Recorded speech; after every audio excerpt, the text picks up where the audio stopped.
ये हमारा परम पावन समयसार परमागम और हमारी चर्चा अनेकांत जैसे महत्वपूर्ण विषय पर। अनेकांत को प्रायः गूढ़ समझा जाता है, सूक्ष्म समझा जाता है और इसलिए उसे समझने की कोशिश अनेकांत के बाहर जो लोग हैं वे तो कर ही नहीं पाते, लेकिन अनेकांत के उत्तरदायी हम लोग वे भी अनेकांत को सही रूप से समझने का प्रयत्न नहीं करते। इसलिए जिनवाणी सुनने का एक तरीका होता है। जिनवाणी का हर विषय अत्यंत मधुर फल वाला होता है। वह हमको परम धाम पहुंचाता है। तो जो विषय, जो प्रकरण हमको परम सौख्य स्वरूप, परम धाम पहुंचा दे, तो कठिन कैसे हो सकता है। इसलिए बहुत मधुर भाव से जिनवाणी और दूसरा बहुत सजग भाव से। सजग भाव से माने एकदम चैतन्य, जागृत।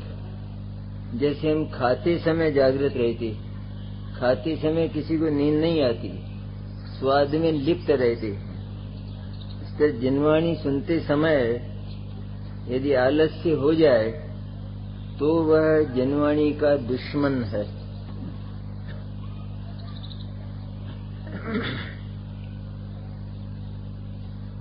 एक कारण और भी होता है कि प्रोग्राम इतने भारी हो जाते हैं कि हमारे बस के नहीं रहते और वे हमारे ज्ञान पर और हमारे सिर पर छा जाते हैं। लेकिन फिर भी यहाँ तो इतना भारीपन नहीं है। मैंने तो कंट्रोल क्या कर दिया, मैं तो कहा ही करता हूँ कि लोगों को मनुष्य समझो, जानवर मत समझो। उनकी वर्तमान में सीमित ताकत है, ज्ञान की ताकत भी सीमित है। अध्यात्म के विषयों से अनादिकाल से अपरिचित होने के कारण वे उनको बहुत लंबा यदि सुन भी लें तो ग्रहण तो बिल्कुल नहीं कर पाएंगे। इसलिए कार्यक्रम, अध्यात्म के कार्यक्रम सदा ही हल्के रहने चाहिए कि जिनसे उनको सुनकर हम कुछ उपलब्ध कर सकें और उसके बाद जितना कुछ समय मिले, ये समय हमें दिया जाए काफी, उसमें हम उस विषय की ही चर्चा करें तो वह विषय हमको आत्मसात हो जाएगा। ऐसा मेरा मंतव्य है, आप लोगों का जो कोई भी हो। क्योंकि सवेरे 5:30 बजे से लेकर 11 बजे तक का छपाना ही पड़े तब तो फिर ये बात चल नहीं सकती। छपाना पड़ता है ना, क्योंकि उसमें ख्याति होती है छपाने वाले की कि प्रोग्राम इतने लंबे चले। लेकिन आने वालों से पूछो कि मिला क्या, जैसा खूब मिला, बहुत मजा आया और क्या हो, बस इतना हमारा उत्तर होता है। लेकिन हम ये देखते हैं कि जब जब कोई विषय चलता है तो हमारे लिए नया ही होता है और वह विषय पहले बहुत कुछ चल चुका होता है, तो फिर वो नया क्यों रहा, वो पुराना क्यों नहीं हुआ। इसलिए नया विषय होता है हर समय चलने पर। इसका अर्थ यह है कि हम उसे पहले उपलब्ध नहीं कर पाए। अनेकांत का विषय भी ऐसा ही मधुर विषय है जिसमें जिनवाणी ये कहती है कि आत्मा अनंत धर्मों का अधिष्ठाता एक तत्व है, एक वस्तु है। सुनकर प्रसन्न होने जैसी बात है कि मैं आत्मा में एक अकेला चैतन्य तत्व और मैं अनंत गुणों और अनंत धर्मों को धारण किए हुए बैठा हूँ। ऐसी मेरी कुछ अचिंत्य और अपार सामर्थ्य है। तो मैं इस विश्व का कोई महामहिम पदार्थ हूँ। महासामर्थ्यशाली परम पदार्थ इस विश्व का मैं हूँ, इस तरह आत्मा का गौरव और आत्मा की गरिमा जगत में सर्वोत्कृष्ट आने पर आत्मा की वृत्ति निरंतर पुनः पुनः आत्मा की ओर जाती है और वह चैतन्य उपलब्ध हो जाता है कि जो सुख का पूर है, सुख जिसमें भरा हुआ है, जिसमें सुख का जो बनाई हुआ है, ऐसे चैतन्य की उपलब्धि हो जाने पर प्रति समय भगवान सिद्ध की तरह आत्मा सुख की घूंटे पिया करता है। ये अनेकांत का फल। तो अनंत धर्मों का अधिष्ठाता ये आत्मा है। धर्मों की चर्चा हमने की थी कि आत्मा में धर्म और गुण ये दो प्रकार के तत्व होते हैं। गुण हम जानते हैं, ज्ञान, दर्शन, चारित्र आदि ये गुण होते हैं। और धर्म, जिसके लिए आचार्य ने कहा कि धर्म आत्मा में दो होते हैं, दो होकर वो दो युगल अनंत होते हैं। धर्म दो होते हैं और एक दूसरे के विरुद्ध होते हैं। उनका स्वभाव होता है विरुद्ध होते हैं, मैंने विरोध करते हैं ऐसा नहीं, लेकिन विरुद्ध होने पर भी आचार्य ने उसकी बड़ी सुंदर परिभाषा दी कि परस्पर विरुद्ध धर्मों से वस्तु की रचना होती है, वे वस्तु में वस्तुत्व को उत्पन्न करते हैं। ऐसी विरुद्धता उनमें है। ऐसी विरुद्धता यदि समाज में आ जाए तो कितना बढ़िया हो कि जिस विरुद्धता से समाज की रचना हो, ये एक सामाजिक बात करता हूँ, तो कितना बढ़िया हो जाए। लेकिन यहाँ विपरीतता है, ये ऐसी विरुद्धता नहीं है। यहाँ तो धर्म जो परस्पर विरुद्ध हैं उनसे वस्तु की रचना होती है। ये चर्चा कल हमने की थी। परस्पर विरुद्ध धर्म मैंने जैसे पदार्थ में अस्ति और नास्ति ये दो प्रकार के धर्म पाए जाते हैं। अस्ति धर्म ये कहता है कि पदार्थ की जितनी कुछ संपत्ति है वो पदार्थ की अपनी है और पदार्थ में उसको धारण करने की पूरी शक्ति है। पदार्थ उस अपनी शक्ति संपत्ति को, धर्म संपत्ति को कभी छोड़ता नहीं और दूसरे की संपत्ति से पदार्थ सदा ही जीता रहता है। ये पदार्थ का कितना ईमान धर्म है। दूसरे का उसके पास लेश मात्र, रंच मात्र कुछ पाया नहीं जाता और अपनी जितनी संपत्ति है उसको धारण करने की उसमें ताकत है, शक्ति है। इस तरह पदार्थ में एक अस्ति धर्म होता है और एक नास्ति धर्म होता है। नास्ति धर्म होता है मैंने नास्ति धर्म भी आत्मा में ही होता है, वो आत्मा के बाहर नहीं होता। लेकिन उसे नास्ति क्यों कहते हैं? इसलिए कहते हैं कि पदार्थ में एक ऐसी व्यवस्था है कि उसमें ये शक्ति तो है ही कि वो अपने सारे जितने भी स्वरूप हैं, द्रव्य, क्षेत्र, काल और भाव, उनको तो अपने में सुरक्षित रखे, ऐसी सामर्थ्य तो उसमें है ही।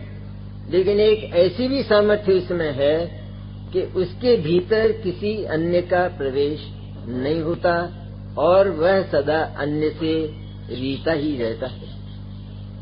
आत्मा के पास अपनी तो सब चीजें हों, लेकिन किसी दूसरे की वस्तु भी पाई जाए तो फिर आत्मा ईमान धर्म वाला तो नहीं कहलाएगा कि ये तेरे पास कहाँ से आई ये चीजें। इसलिए ऐसी व्यवस्था, इतनी सुंदर व्यवस्था अपने आप ही, कभी ऐसा हुआ नहीं कि आत्मा में नास्ति धर्म जो व्यवस्थित है तो उस नास्ति धर्म को ऐसा करना पड़ा हो कि कोई आत्मा में प्रवेश करे और उसे रोकना पड़े, ऐसा कभी हुआ नहीं। व्यवस्था इतनी सुंदर है कि वो नास्ति धर्म रहता आत्मा में है, काम भी आत्मा का करता है, दूसरे का काम नहीं करता है। क्या करता है आत्मा का काम? कि वो आत्मा के बाहर का काम करता है। अस्ति धर्म आत्मा की अंतरंग व्यवस्था करता है।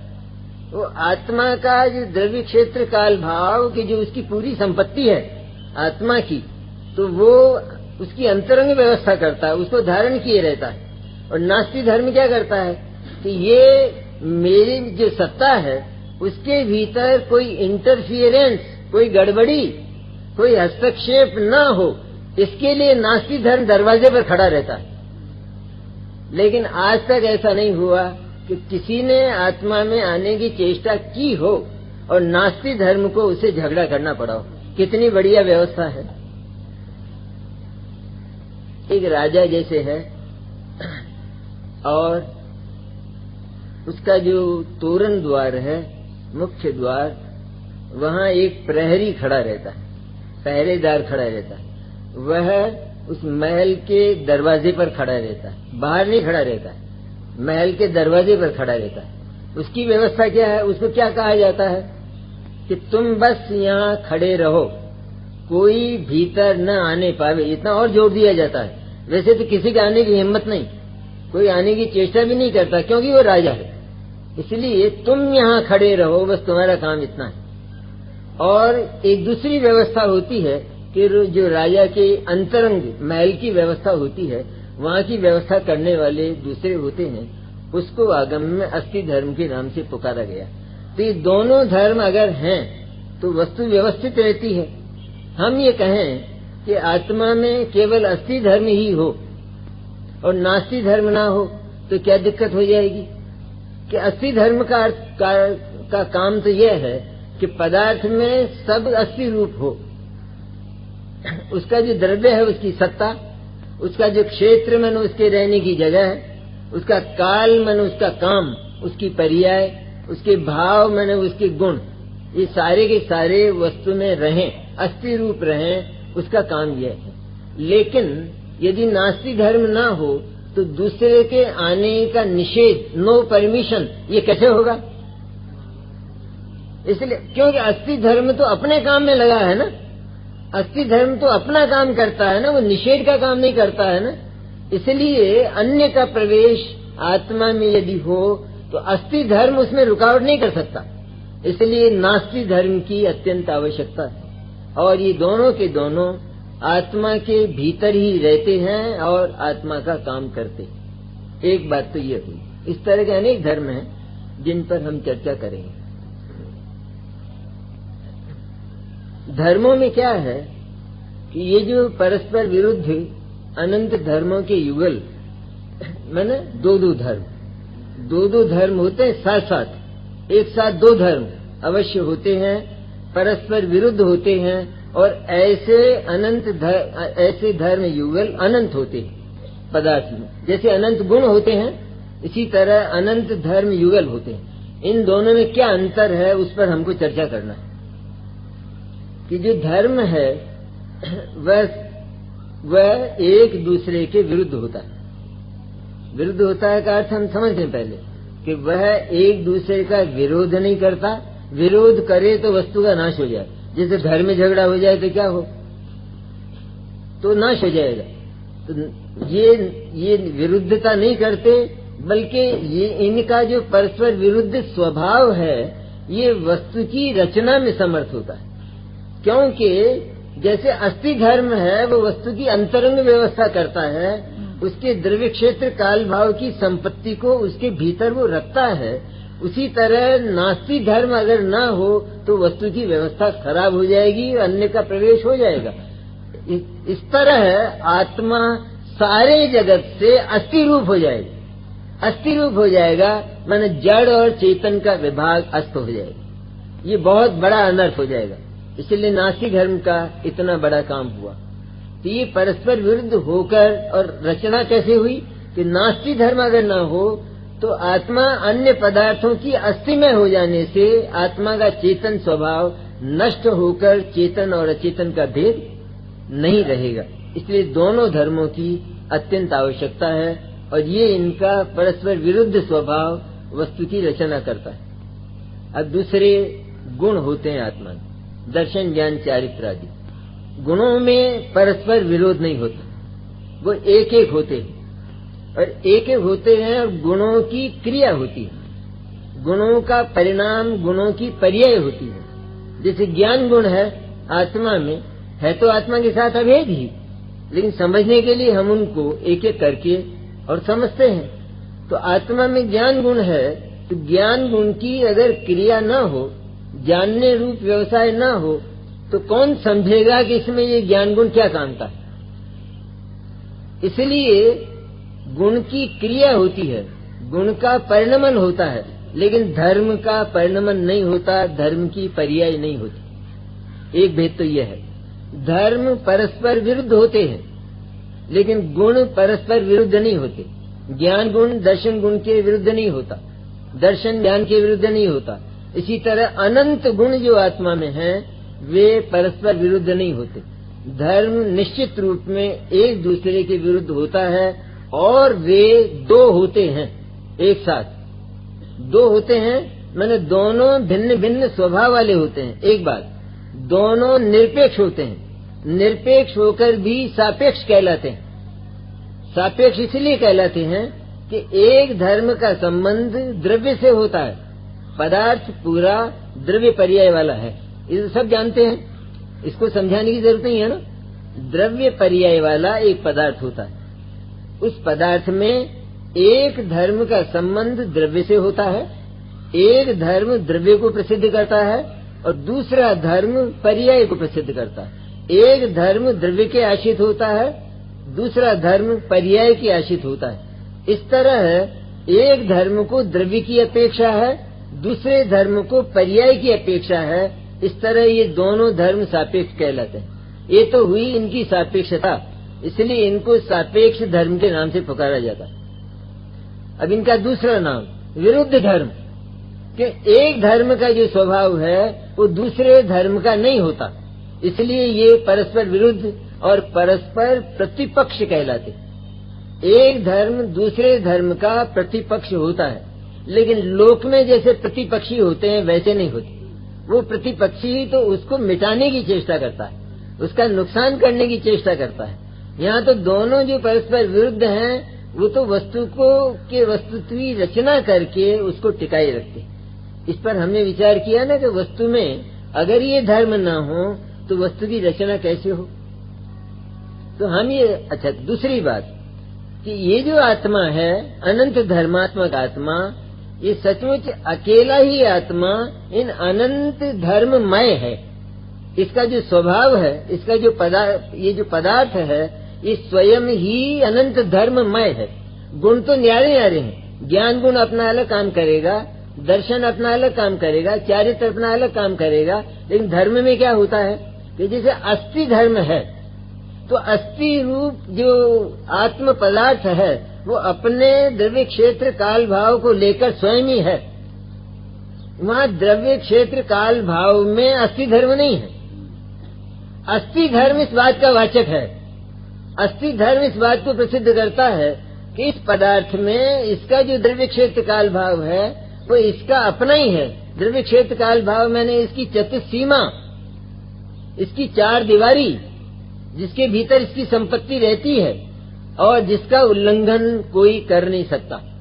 इसलिए अस्थि धर्म वो इस बात की प्रसिद्धि करता है, रहता आत्मा में है, लेकिन अस्थि स्वरूप स्वयं आत्मा ही है। जैसे ज्ञान स्वरूप स्वयं आत्मा ही है ऐसा हम नहीं कह सकते, कहते तो हैं, लेकिन वो तो अनंत गुण है ना, इसलिए आत्मा अनंत गुण स्वरूप एक ही समय में है। लेकिन अस्थि स्वरूप ये स्वयं आत्मा ही है, नास्ति स्वरूप ये स्वयं आत्मा ही है, नित्य रूप ये स्वयं आत्मा ही है। जैसे आत्मा की सत्ता है तो वो कब से है कि अनादि अनंत है। तो ये जो आत्म द्रव्य है ये अनादि से ही नित्य है या नहीं, स्वयं ही नित्य है या ये नित्य धर्म इसको नित्य बना रहा है। आत्मा, आत्म वस्तु, आत्म सत्ता वो स्वयं नित्य है या नित्य धर्म उसको नित्य बना रहा है कि स्वयं ही नित्य है। जब स्वयं ही वो नित्य है तो फिर इन नित्य धर्म और अनित्य धर्म की आवश्यकता क्या, इनकी क्या जरूरत है? कि इनकी आवश्यकता है कि यदि ये न हो तो फिर आत्मा न होगा। जैसे लोक में एक पुरुष होता है और वह पुरुष होता तो एक ही है, लेकिन उस पुरुष में अनेक धर्म हम स्वयं देखते हैं कि वह पुरुष पिता है और उसके साथ में वो पुत्र भी है, उसके साथ में वो पति भी है। तो वो जो पुरुष है वो स्वयं ही पिता है ना, या नहीं है? स्वयं ही पुत्र है, स्वयं ही पति है और भी है। ये सब कुछ होने पर भी, पर चूंकि वो एक है, इसलिए हम उसको एक रूप में देखें तो हम उसमें ये अनेकता की बात कर नहीं सकते। इसलिए वो जितने धर्मों रूप स्वयं है, उसको प्रसिद्ध करने वाले ये धर्म उस पुरुष में अलग अलग रहते हैं। तो जहाँ वो पिता है तो वहाँ उसका पुत्र विद्यमान है, उसका पुत्र विद्यमान है तो हम उसको पिता कहते हैं, उसकी पत्नी विद्यमान है तो हम उसको उसकी तरफ से पति कहते हैं, उसका पिता विद्यमान है तो उसकी तरफ से हम उसको पुत्र कहते हैं। तो ये विद्यमान होने चाहिए कि नहीं? अब हम ऐसा करें, अकेले उस पुरुष को रहने दें और ये पिता, पुत्र और पत्नी इन तीनों को हटा दें, तो हमें पुरुष की सत्ता दिखाई देगी? दिखाई देगी? मैंने वो पुरुष पुत्र है और हमने पिता को अलग कर दिया, तो फिर पुत्र रहेगा वो? मैंने वस्तु का नाश हो जाएगा, वस्तु ही नहीं रहेगी। इसी तरह इन अनंत धर्ममय वो स्वयं वस्तु ही है, नित्य स्वयं वस्तु ही है, अनित्य वो स्वयं वस्तु ही है पर्याय की ओर से, तत्रूप वो स्वयं वस्तु ही है, अतत्रूप वो स्वयं वस्तु ही है, एक रूप वो स्वयं वस्तु ही है, अनेक रूप वो स्वयं वस्तु ही है। लेकिन अकेली वस्तु को देखें तो हम इतना व्यवहार उसमें कैसे कर सकेंगे? इसलिए उस वस्तु में इस समृद्धि को बताने वाले ये अनंत धर्म होते हैं और इन अनंत धर्मों की आवश्यकता है। यदि हम इन अनंत धर्मों को अलग कर दें तो वस्तु हमको दिखाई नहीं देगी और उस वस्तु का नाश हो जाएगा। ये बहुत महत्वपूर्ण है बात कि वस्तु स्वयं ही अनंत धर्ममय, अनंत धर्म स्वरूप होने पर भी उसमें धर्मों की क्या जरूरत है? धर्म यदि न हो तो वस्तु का नाश हो जाएगा और ये धर्म वस्तु में वस्तु की उत्पत्ति करते। अब गुण और धर्म की हम बात करते कि गुण अनंत होते हैं, इसी तरह धर्म युगल भी वस्तु में अनंत होते हैं। देखिए कठिन नहीं है बात, बहुत प्रेम से सुनना चाहिए, इसमें अमृत भरा है, आगे बहुत बात आने वाली है। तो अनंत गुण होते हैं और धर्म भी अनंत होते हैं। गुण की पर्याय होती है, क्योंकि गुण की अगर पर्याय ना हो तो ये वस्तु क्या है इसका पता नहीं लगेगा। जैसे हमने अपने घर में मिक्सी लाकर रख दी और पत्नी ने पूछा कि ये क्या है, तो हमने कहा कि ये मिक्सी है। तब वो पूछने लगी कि ये क्या काम आती है? काम वाम से तेरे क्या मतलब है? ये तो मिक्सी है। अरे भाई मिक्सी है तो ये कुछ काम आना चाहिए, या घर में लाए हो तो ये कुछ काम आना चाहिए ना, इसमें कोई क्रिया होना चाहिए। तो कोई काम वाम कुछ नहीं आती, ये मिक्सी है कहते, तो क्या इसको फेंक दो। इसी तरह आत्मा में अनंत गुण है, तो अनंत गुण में से प्रत्येक गुण क्या काम करता है? गुण तो चुप पड़े रहते हैं, गुणों में परिणमन नहीं होता, गुणों में पर्याय नहीं होती, द्रव्य में पर्याय नहीं होती, द्रव्य कभी परिणमन नहीं करता, क्योंकि वो अनादि अनंत है। जो अनादि अनंत नित्य होता है उसमें परिणमन नहीं होता, तो द्रव्य भी अनादि अनंत नित्य है तो उसमें परिणमन नहीं होता, गुण भी अनादि अनंत नित्य है तो उनमें परिणमन नहीं होता। लेकिन वह द्रव्य और वह गुण क्या है इसका पता हमको उसकी पर्याय में लगता है। उसकी पर्याय उस द्रव्य के भीतर क्या है इसकी अभिव्यक्ति देती है, इसका पता देती है, इसलिए गुण में पर्याय होती है। अब हम ये कहें कि जब गुण में पर्याय होती है तो ये जो परस्पर विरुद्ध धर्म है इनमें भी पर्याय होना चाहिए। इनमें पर्याय क्यों नहीं होती है? कि इनमें पर्याय नहीं होती। यदि इनमें पर्याय होने लगे तो वस्तु का नाश हो जाए, यदि गुणों में पर्याय न हो तो वस्तु का नाश हो जाए। कि इनमें अगर पर्याय होने लगे तो वस्तु का नाश कैसे हो जाए? तो उसका कारण है कि जैसे दो धर्म हैं, अस्ति और नास्ति। इन दो धर्मों में हम अस्थि धर्म में परिणमन कराना चाहते। परिणमन में क्या होता है कि या तो स्वाभाविक परिणमन होता है या वैभाविक परिणमन होता है, बीच का कोई मार्ग नहीं। जैसे श्रद्धा ज्ञान चारित्र गुण है तो उनका या तो सम्यक दर्शन रूप परिणमन होगा या मिथ्या दर्शन रूप परिणमन होगा, बीच का तो कोई मार्ग नहीं। इसी तरह धर्मों में भी यदि हम परिणमन की अपेक्षा करें तो अस्थि धर्म की बात अपन करें कि अस्थि धर्म में यदि परिणमन हो तो क्या होगा कि चूंकि जहाँ परिणमन होता है तो वहाँ विकार की भी संभावना होती है। भले विकार हो अथवा न हो, लेकिन विकार यदि होगा तो वह केवल परिणाम में, क्रिया में, कार्य में, परिणमन में ही होगा, गुण में और द्रव्य में परिणमन नहीं होता और विकार भी नहीं होता। बदलता है ना, जो बदलता है, जो काम करता है तो वो काम सही भी होता है तो वो काम गलत भी हो जाता है। इसी तरह वस्तु के स्वभाव के अनुरूप जो कार्य होता है तो स्वाभाविक परिणमन कहलाता है, जिसे हम सम्यक दर्शन ज्ञान चारित्र कहते हैं। इसी तरह जो उसके विरुद्ध काम होता है, उस पदार्थ के स्वभाव के विरुद्ध, उसको हम मिथ्या दर्शन, मिथ्या ज्ञान और मिथ्या चारित्र कहते हैं। तो ये विभाव परिणमन हुआ। तो वस्तु में, मैंने आत्मा में इस प्रकार के विभाव रूप परिणमन होने की योग्यता है तो हुआ ना। तो परिणाम में विकारी होने की योग्यता होती है तो वो विकारी हो जाता है, इतना तो हमें मान के चलना पड़ेगा ना। तो इसी तरह जो अस्थि धर्म है, उस अस्थि धर्म को यदि हम परिणमनशील मानते हैं तो उसमें विकार की संभावना है या नहीं है। और यदि अस्थि धर्म में विकार हो गया तो उसका विकार क्या होगा कि उसका विकार नास्ति रूप होगा। अस्थि धर्म का विकार मैं दूसरी कल्पना बन ही नहीं सकती, उसका विकार नास्ति रूप होगा। नास्ति रूप होगा तो वस्तु का नाश हो जाएगा। इसलिए धर्म में पर्याय नहीं होती। धर्म तो अपने स्वरूप में अपने स्थान पर पड़े रहते हैं और उनका संबंध, एक धर्म का संबंध द्रव्य से होता है और एक धर्म का संबंध पर्याय से होता है। इस तरह पदार्थ में जो अनंत धर्म युगल हैं, जोड़े हैं, उनमें से एक का संबंध द्रव्य से है और दूसरे का संबंध पर्याय से होता है। ये गुण और धर्म में अंतर होता है। ये बहुत समझने की है बात, खास तौर से क्योंकि आगे जाकर ये हमारे काम में आने वाली बात है, इसलिए बहुत ज्यादा समझने की बात है।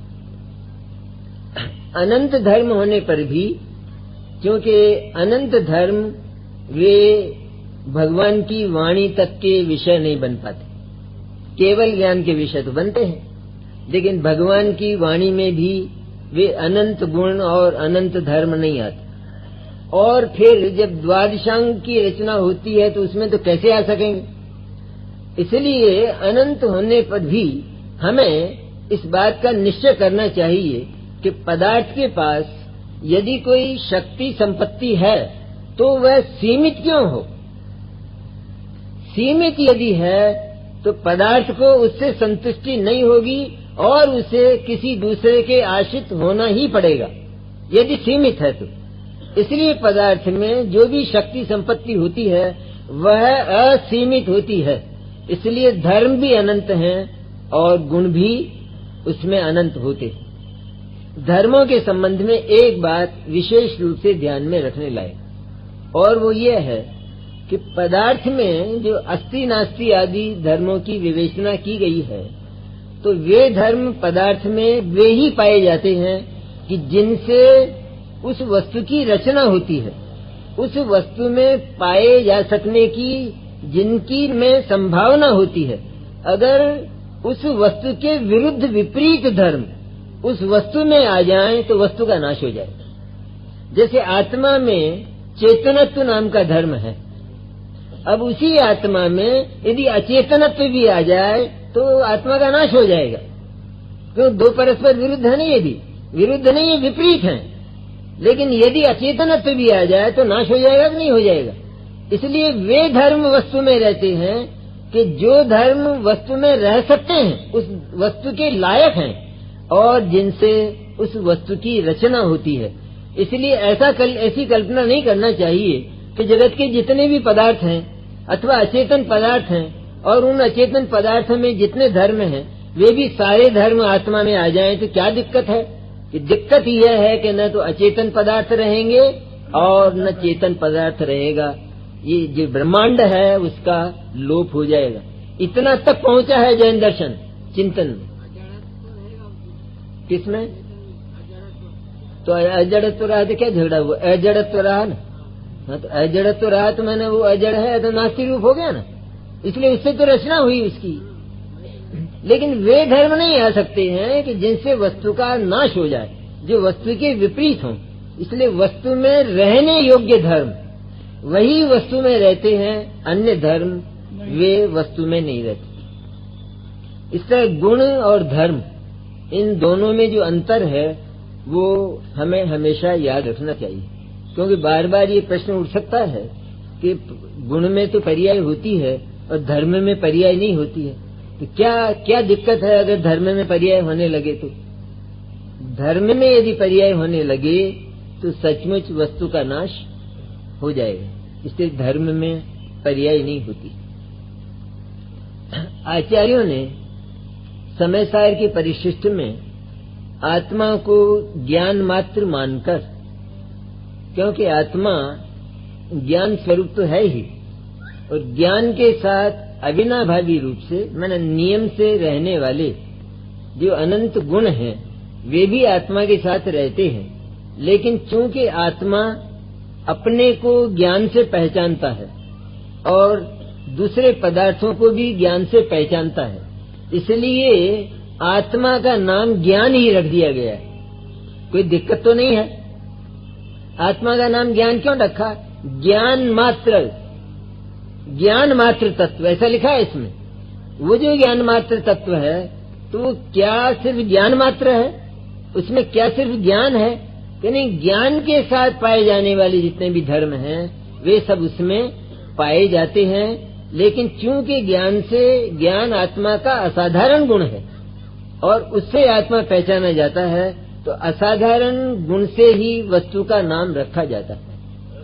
जैसे जगत में एक व्यक्ति है, वो है तो मनुष्य, तो उसमें मनुष्यता जैसी बहुत सी समानताएं हैं अन्य मनुष्यों जैसी, लेकिन वो न्यायाधीश है, तो हम उसको हमेशा ही जज साहब के नाम से पुकारते। हम उसको ये नहीं कहते है आदमी यहाँ आना, या उनका नाम लेकर तक नहीं बोलते, लेकिन हम कहते हैं जज साहब जरा आइए।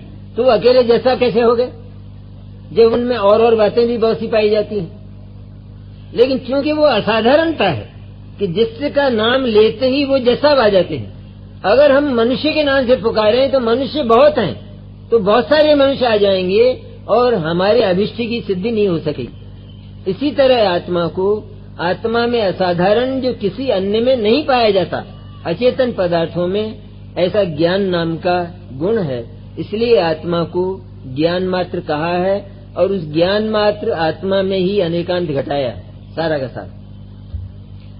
अनेकांत के परस्पर विरुद्ध बहुत धर्म होने पर भी यहाँ आचार्य ने अपने प्रयोजन की सिद्धि के लिए उनको केवल 4 भागों में विभक्त किया।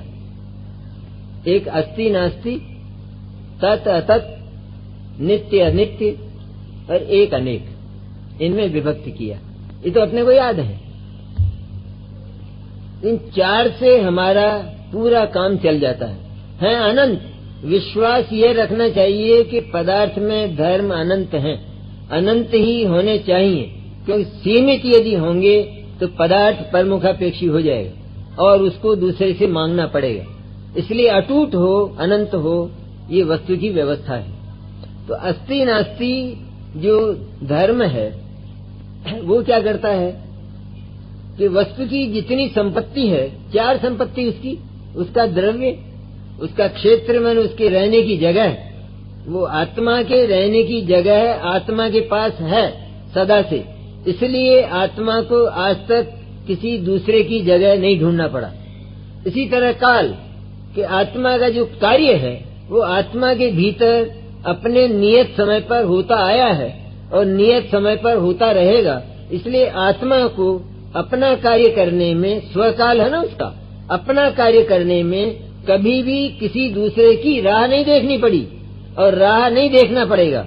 हम ये माना करते हैं कि मैं तो राह देख रहा हूँ अपने काम के लिए, अथवा हमारे काम किसी दूसरे के सहारे से, दूसरे की मदद से होते हैं, लेकिन यह बात कहने की तो है जिसे व्यवहार कहा करते हैं, लेकिन सच्चाई इसमें बिल्कुल नहीं है, जरा भी सच्चाई नहीं, क्योंकि आत्मा के पास अपना काल है और वह काल अर्थात वह पर्याय अपने समय पर अपना काम निरपेक्ष भाव से, द्रव्य और गुण से भी निरपेक्ष भाव से अपना काम नियत समय पर करती है, जिसे हम क्रमबद्ध कहते।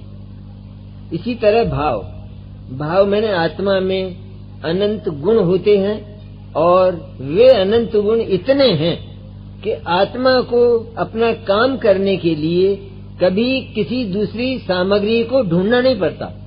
जब अनंत सामग्री हो तो फिर भी किसी दूसरे से सामग्री ढूंढने के लिए क्या हमें जाना पड़ेगा? मैंने इतना अनंत है आत्मा के पास, समृद्धि, सामग्री मैंने समृद्धि, आत्मा की संपत्ति, आत्मा का धन, वो इतना है आत्मा के पास कि उसे किसी दूसरे की अपेक्षा नहीं होती और किसी दूसरे की ओर देखना नहीं पड़ता। जैसे बहुत बड़े लोग होते हैं दुनिया में, बहुत पैसे वाले और बहुत सारी सुख सामग्री वाले, लेकिन वहाँ तो इतना होता है कि कभी घर में अगर लाइट चली जाए तो मोमबत्ती भी ना हो और मिट्टी का तेल भी ना हो तो उनको मोमबत्ती मांगना पड़े पास। यह लोक में कैसी व्यवस्था है? इसीलिए लोक में तो ये संपूर्णता होती नहीं है, लेकिन जगत के हर पदार्थ में, हम बात आत्मा की करते हैं, एक अणु अणु में ये संपूर्णता है। आत्मा में भी ऐसी संपूर्णता है कि जो हमको गौरव पैदा करती है, गरिमा पैदा करती है। लोक में किसी के पास यदि इतनी अटूट संपत्ति हो तो वो आसमान की ओर देखता है, उसके भीतर सर्दी में भी गर्मी रहती है, इतनी अटूट संपत्ति होती, उस गर्मी के मारे उसे चैन नहीं पड़ता है, और हमको ये गर्मी नहीं आती है। आत्मा में इतनी शक्ति संपत्ति होने पर भी आत्मा को आज तक गर्मी नहीं आई। अगर वो गर्मी आ जाती तो उस गर्मी का नाम सम्यक दर्शन था, लेकिन आती नहीं है, क्योंकि हमें आत्मा खोखला लगता है, बिल्कुल रीता लगता है। जगत के पदार्थ भरे हुए लगते हैं और आत्मा बिल्कुल रीता लगता है। इसलिए आत्मा के पास अस्थि की ओर से अगर हम देखें तो उसके वह अपनी सारी सामग्रियों से अलंकृत है, वेष्टित है, उसका सारा घर भरा पूरा है और उस घर में कभी कमी नहीं आती। अनंत काल तक भी यदि वह अपने गुणों का भोग करे, अपने धन का भोग करे, तो उसमें जरा भी कमी कभी आती नहीं है। इस तरह का बना हुआ जो आत्म तत्व है उसका बोध हमें अस्थि धर्म कराता है, और ये अस्थि धर्म हमें आत्मा के प्रति गरिमा पैदा करता है। दूसरा नास्ति धर्म, कि नास्ति धर्म अगर न हो तो हमेशा शंका बनी रहती है। जैसे मकान तो बना लिया लेकिन उसमें किवाड़ नहीं है तो हमेशा शंका नहीं बनी रहेगी, नींद आएगी रात को कि खाना बनाएंगे तो कुत्ता या बिल्ली आएगा, रात को सोएंगे तो चोर आएगा। तो किवाड़ होने चाहिए या नहीं होने चाहिए? किवाड़ होने चाहिए। इसलिए जो किवाड़ अगर होते हैं तो हम निशंक होकर, निर्भय होकर भीतर सोते हैं। इसी तरह नास्ति धर्म आत्मा के पास है, और ये आत्मा ने जाना है कि मेरे पास एक ऐसा तत्व है, एक ऐसा अस्त्र है, अस्त्र सुरक्षित रखने वाला, कि जिसके होते मेरे भीतर किसी दूसरे का प्रवेश नहीं हो सकता। इस तरह आत्मा निरंतर निर्भय रहता है। ये नास्ति धर्म के होने का फल है। इस तरह अस्थि और नास्ति ये दोनों प्रकार के धर्म रहते हैं आत्मा में, सदा रहते हैं, अनादि अनंत रहते हैं, बिना परिणमन के रहते हैं, लेकिन वस्तु की रचना करते हुए रहते हैं, वस्तु का नाश कभी नहीं होता। ये अस्थि और नास्ति धर्म का काम है। परिशिष्ट में तो बात बहुत कही गई है, लेकिन पहले हम इस बात को संक्षेप से कर लेते हैं। एक बात फिर समझ लें कि जैसे हमने अनंत धर्मों की स्थापना सारे पदार्थों में जगत के जड़ चेतन पदार्थों में, और मुख्य रूप से आत्म साधना के लिए आत्मा में की कि अनंत धर्म और अनंत गुण आत्मा में है। गुण और धर्म का भेद भी हमने समझा और उन दोनों की आवश्यकता है? दोनों का नाम शक्ति है, इन दोनों का नाम स्वभाव है, इन दोनों का नाम धर्म है। जो परस्पर विरुद्ध धर्म है उनका नाम भी धर्म है। जो आत्मा के दर्शन ज्ञान चारित्र आदि गुण हैं उनका नाम भी धर्म है।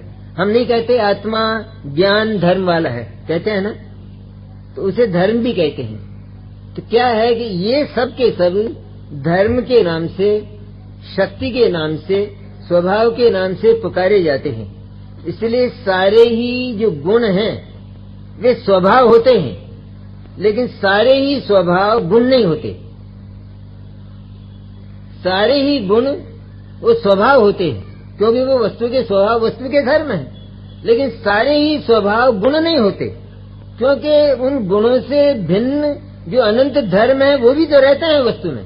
इसलिए हम गुणों को ही केवल स्वभाव मान लेंगे तो फिर धर्म का अभाव हो जाएगा, तो धर्म आत्मा में नहीं रहेंगे। इसलिए धर्म भी स्वभाव है और गुण भी स्वभाव है। वस्तु जिनको धारण करती है अथवा जो वस्तु को जो धारण करते हैं उनको स्वभाव कहते हैं। ये दोनों में अंतर है, इसलिए कहने में कोई दिक्कत नहीं है। लेकिन सारे ही स्वभाव वो गुण नहीं होते हैं। गुण और धर्म इनमें जो मौलिक अंतर है वो बराबर बना रहता है। अब अस्ति और नास्ति, इसकी जो उपयोगिता आत्मा के भीतर है ये हमने समझी। जो अस्ति धर्म है उसको यूं समझें कि जैसे हमारा एक प्लॉट है और भी प्लॉट है सारे के सारे। अब यदि उनमें सीमांकन नहीं है तो फिर ये हमारा है और ये किसका है, ये कैसे होगा? इसलिए जब तक हम उसमें चार दीवार नहीं उठाते हैं तब तक सीमांकन नहीं होता। अब चार दीवार उठाने पर फिर जब वो घर बनता है और उस घर में हमारी अनेक प्रकार की संपत्ति होती है, उसमें सोफा सेट होता है, उसमें डाइनिंग टेबल होती है, उसमें हमारे आभूषण भी होते हैं, हमारे वस्त्र भी होते हैं, ये तो हमारी शक्तियां हैं। लेकिन वो जो दीवारें हैं वो चारों धर्म हैं। क्यों? उनमें कोई पंडमन नहीं होता।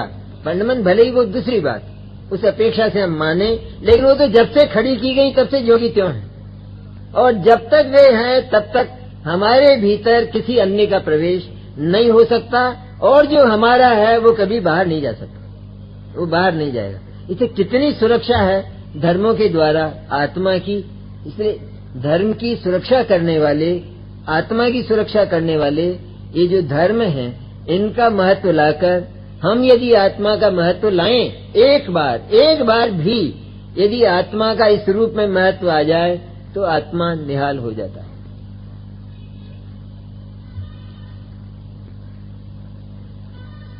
अब दूसरा धर्म का जो युगल कहा जाता है वह नित्य और अनित्य। ये धर्म होते हैं, नित्य और अनित्य, यह धर्म। अस्ति और नास्ति अथवा सत और असत अथवा सत्व और असत्व, ये है धर्म।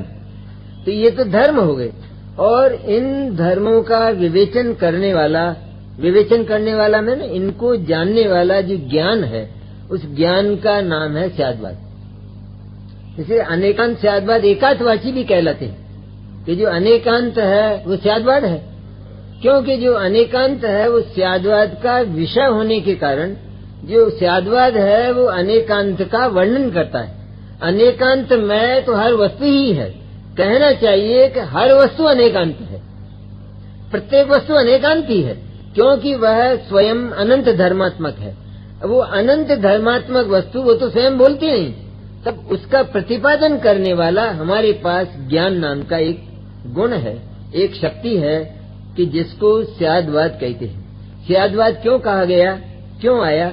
ये गुणों में तो स्यादवाद नहीं आया कि ज्ञान गुण वो इस अपेक्षा से है, दर्शन गुण वो इस अपेक्षा से, उसमें तो अपेक्षा नहीं लगती। लेकिन स्याद्वाद में अपेक्षा क्यों लगती है कि स्याद्वाद का व्यापार धर्मों में होता है अथवा धर्म स्वरूप वस्तु में होता है।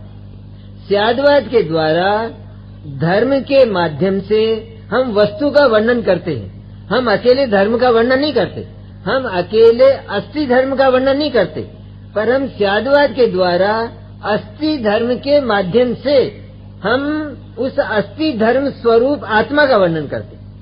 जैसे हम क्या कहते हैं कि अस्थि नाम का धर्म है और अस्थि नाम का इधर नय है।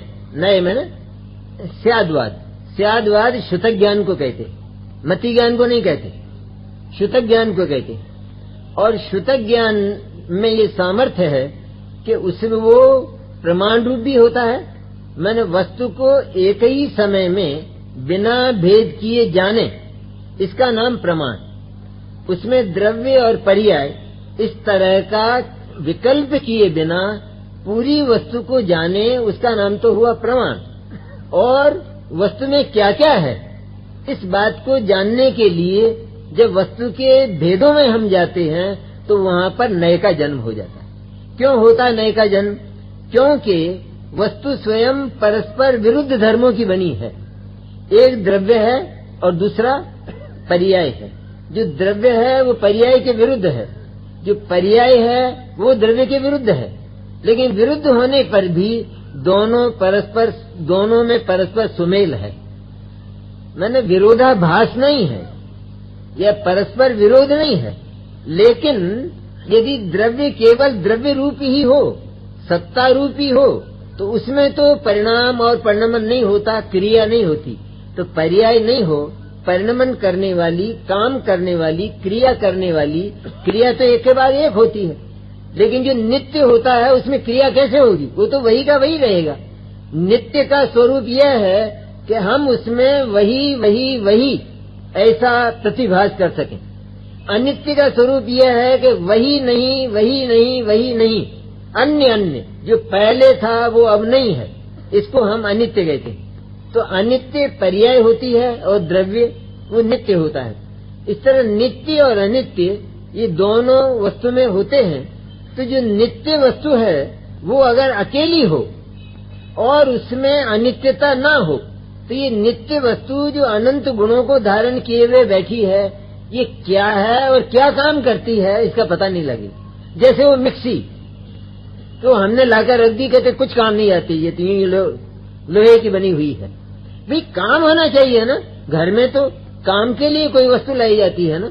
इसी तरह नित्य नाम का जो धर्म है वो कोई काम नहीं करता है, लेकिन वहां तो वस्तु ज्यों की त्यों अपरिणामी, अकर्ता, बिना बदली हुई नित्य अविनाशी पड़ी रहती है और अनादि अनंत रहती है। जो अनित्य है वह ये बताता है कि ये मेरा जो द्रव्य है वो नित्य है। नित्य है मैंने हमेशा अविनाशी ज्यों का त्यों रहता है। ये अनित्य नाम का जो धर्म है, धर्म में ना अनित्य नाम की पर्याय, उसने क्या बताया, क्या बताया उसको क्या करना है, उसका काम क्या रहा अनित्य पर्याय का। ये नित्य सत्ता स्वरूप वस्तु बड़ी है, सत्ता स्वरूप तो वो है, असल में वो द्रव्य। तो सत्ता स्वरूप वस्तु का सिर्फ ज्ञान कराना, ये काम उस अनित्य पर्याय का हुआ। इस तरह नित्य और अनित्य ये दो ना हो तो वस्तु रह नहीं सकती है। इसलिए अनित्य पर्याय वो वस्तु का ज्ञान कराती है और इसी का नाम स्याद्वाद कहलाता है। जिस समय पूरी वस्तु को स्वीकार करके हम उस पूरी वस्तु के भीतर जाना चाहते हैं कि इस वस्तु के भीतर क्या क्या शक्ति और क्या क्या समृद्धि है, क्या क्या इसके भीतर पड़ा है, तो एक साथ नहीं जाना जा सकता ना। इसलिए हम भिन्न भिन्न करके उस वस्तु को जानकर उस वस्तु की महिमा अपने भीतर लाते। तो हम जब ये देखते हैं कि वस्तु में ये ज्ञान नाम का गुण है, वस्तु में श्रद्धा नाम का गुण है, आनंद नाम का गुण है, चारित्र नाम का गुण है, और वस्तु ये सारी की सारी नित्य है, इसका कभी नाश होता नहीं है, तब हमारी वो मान्यता टकराती है कि जब हम वस्तु को सर्वथा अनित्य मानते हैं। हम आत्मा की सदा मौत की कल्पना करते रहे, लेकिन मौत की कल्पना के साथ हमने कभी यह नहीं सोचा कि मौत भले ही हो जाए, जिसे मौत कहते हैं, वो भले ही हो जाए, लेकिन मौत में मैं सदा जिंदा रहता हूँ, मैं कभी मरता नहीं हूँ। कि नित्य और नित्य बता नहीं देगा, तो कितना गौरव, कितनी निर्भयता आ जाएगी। और केवल अनित्य मानने में हमेशा फिक्र रहेगी कि मैं उज्जैन चल तो रहा हूँ, लेकिन जिंदा भी लौटूंगा या नहीं, ये भय रहेगा या नहीं। और उन अनित्यताओं में मैं हमेशा ही नित्य, मौत में जीवन कभी मरता नहीं है, मृत्यु में जीवन सदा ही जीवन है। जीवन है मैंने अमर तत्व है, उसका नाश कभी होता नहीं है। ये जैन धर्म का एक ऐसा वचन है कि जो कहीं अन्यत्र नहीं मिलता। मृत्यु में जीवन का अंत कभी नहीं होता, और जो मृत्यु उस अमर जीवन का अवलंबन लेती है, वो मौत भी अमर बन जाती है। पहले वो मृत्यु बोलती थी, अर्थात मैं तो मरता हूँ, मेरा तो प्रति समय नाश होता है। और अब वो मृत्यु ये बोलने लगी कि मैं तो अविनश्वर हूँ। तो मृत्यु अमर हो गई कि नहीं? अमर हो गई, मैंने परिणाम का बदलना खत्म हो गया, सो नहीं रहा। पर्याय की जगह रही, लेकिन पर्याय का स्वर बदल गया, क्योंकि वह पर्याय वस्तु पर स्थापित हो गई। उसने वस्तु को देख लिया, और पर्याय का काम केवल इतना ही है कि वो जो बनी बनाई द्रव्य रूप सत्ता है, वो मूल वस्तु है, मूल।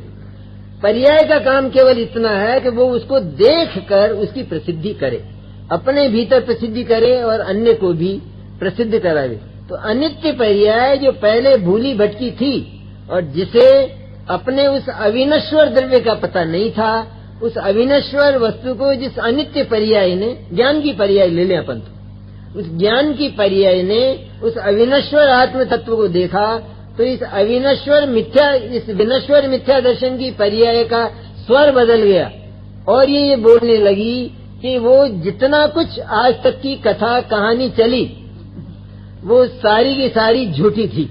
उस पर ये एक क्षण में पानी फेर देता। अपना जो अनादि अनंत जीवन बीता, उसमें इसने मौत की बात की, लेकिन जिंदगी की चर्चा इसने नहीं की। अब जिस समय वो अमर तत्व नजर आया अनित्य पर्याय को, नित्य को नहीं, नित्य को नित्य नजर नहीं आता है। नित्य को नित्य नजर आ जाए तो वो अनित्य हो जाएगा और उसका नाश हो जाएगा। इसलिए नित्य तो स्तंभ की तरह रहता है, अचल सुमेरु की तरह। वो तो सदा ज्यों का त्यों रहता है। वो अनबोला है, वो बोलता नहीं है, उसमें कोई परिणमन नहीं होता है। और इसीलिए उस पदार्थ के साथ में अनित्य पर्याय की योजना है, कुदरत ने की है, हमने नहीं की है। नित्य पदार्थ के साथ अनित्य पदार्थ पर्याय की योजना इसलिए है, इस नित्य पदार्थ का परिचय मिल सके, इसलिए योजना है।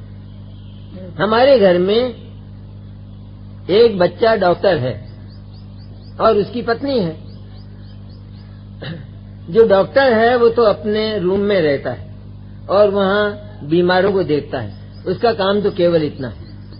अब कोई रोगी आता है और वो रोगी पूछता है उसकी डॉक्टर की पत्नी को, जो डॉक्टरनी कहलाती है तो अंगूठा छाप, लेकिन कहलाती डॉक्टरनी है। उसको पूछता है ये डॉक्टर साहब हैं कि हाँ हैं। कभी अगर डॉक्टर साहब नहीं हो तो वो कहती है कि डॉक्टर साहब नहीं है। एक बार उसका माथा खराब हुआ, मैंने सोचने लगी कि मेरा काम केवल इतना ही है कि मैं ये कहती रहूं कि हैं नहीं है, केवल मेरा इतना ही काम है। अरे मैं तो इस घर की मालिक हूँ, अर्धांगिनी हूँ, इसलिए कल से मैं डॉक्टर के कमरे में बैठूंगी और डॉक्टर को यहाँ बाहर बिठाऊंगी। तब डॉक्टर बोलेगा डॉक्टर साहब हैं। अरे बट तू वहां बैठकर क्या करेगी, क्योंकि तेरे में वो गुणधर्म है ही नहीं। तेरा काम ही केवल इतना है, तू है इसलिए तेरा काम है ये कि क्योंकि वो डॉक्टर नहीं बोल सकता है कि मैं यही हूँ अथवा मैं यह नहीं हूँ। उसका काम तो पेशेंट को देखना है, इसलिए तेरा काम केवल इतना है कि वो हैं अथवा नहीं है। इसलिए तू इससे बाहर मत जा, इससे आगे मत सोच। अगर तूने इससे आगे सोचा तो घर से बहिष्कृत होकर जंगल में घूमती फिरेगी और तेरा नाश हो जाएगा। इस तरह पर्याय में भी कभी यह माथा खराब हो जाए और ये बात आ जाए कि मेरा काम केवल इतना, आत्मा शुद्ध है, आत्मा शुद्ध है, आत्मा शुद्ध है। अरे भाई तेरा काम ही इतना है और इससे आगे तेरा दूसरा काम है ही नहीं। इसलिए नित्य और अनित्य ये जो आत्मा के धर्म हैं, तो इन धर्म स्वरूप स्वयं वो आत्मा ही है। और आत्मा की जो अनित्य दशा है वह उस नित्य पदार्थ का ज्ञान कराती है। ज्ञान ही नहीं कराती, बल्कि उसका ज्ञान करके हम अपने सारे भय को क्षिप्रा में डालकर, चंबल में डालकर, निर्भय होकर अकेले उस अविनश्वर चैतन्य का संवेदन करने लगते हैं। ये नित्य और अनित्य धर्म का फल। अब समय तो हो गया होगा, इसलिए